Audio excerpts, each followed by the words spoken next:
পুজো দিয়ে খেতে এসেছি একটা রেস্টুরেন্টে, তো খেতে তো হবেই, কারণ না খেয়ে এসেছি।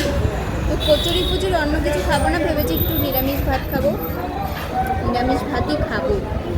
কিন্তু নিরামিষ ভাতের দাম দেখছি গলা কেটে রেখে দেওয়ার মতো দাম, 100 টাকা থালি নিরামিষ ভাত। ও বাবা, কিন্তু এখন তো উপোস থেকে এত খাওয়া যাবে না, এই জন্য এক থালা ভাত নিয়েছি, দুজনে মিলে খাবো। তোমরাও যেরকম দাম বেশি রাখবে আমরাও সেরকম বুদ্ধি করে খাবো। আমার ভাতটা আরও কমিয়ে দেবে, এত ভাত দিয়েছো কেন? চিপস নাও, এই তো নিরামিষ। এখানে দিয়েছে একটা সবজি, ডাল, এটাও সবজি, এটা ডাল, এটা চাটনি, এটা কি জানি না, দই হতে পারে। এই তো খাচ্ছে আলু ভাজা, 100 টাকার দুজনে নিরামিষ থালা, দুজনে মিলে খাবো। এখন দেখি খাবারটা কেমন। তুমি আগে খাও তো, খেয়ে বলো কেমন। ও খেয়ে আমায় বলে দিয়েছে খাও, তার মানে আমি খেতে পারি এখন।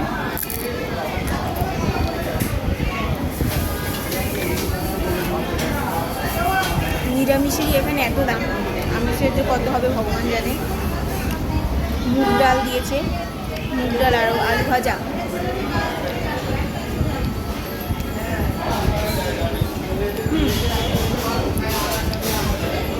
দাম হলে খাবারের টেস্ট আছে, মানতে হবে। একটু লেবুটা দাও না। আলু ভাজা দিয়ে ডাল ভাত আর চিপস।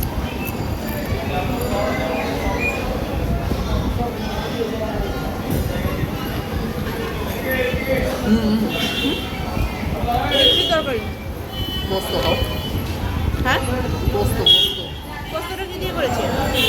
আলু। তুমি খাও, পোস্ত আমি বেশি খাই না। আলু দিয়ে পোস্ত দিয়ে অন্য কিছু চাইলে খেতে পারতাম, দোসা কচুরি ফচুরি, কিন্তু আবার ইচ্ছে করছে না, মনে হচ্ছে দুটো ভাতই খাই। তার মধ্যে আমি কালকে রাতে ভাত খাইনি, কালকে দুপুরে ভাত খেয়েছি, রাতে দুধ কমপ্লেক্স খেয়েছি। আর উপর থেকে অন্য কিছু খেলে না শরীরটা কেমন লাগে, এই জন্য একটু করে ডাল ভাত খাই সবজি দিয়ে।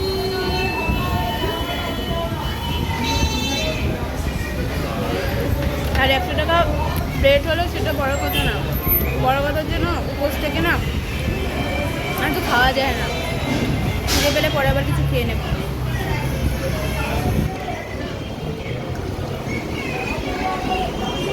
আর এখান থেকে যাব আমরা আমার দিদা, আমার মাসি দিদার বাড়িতে।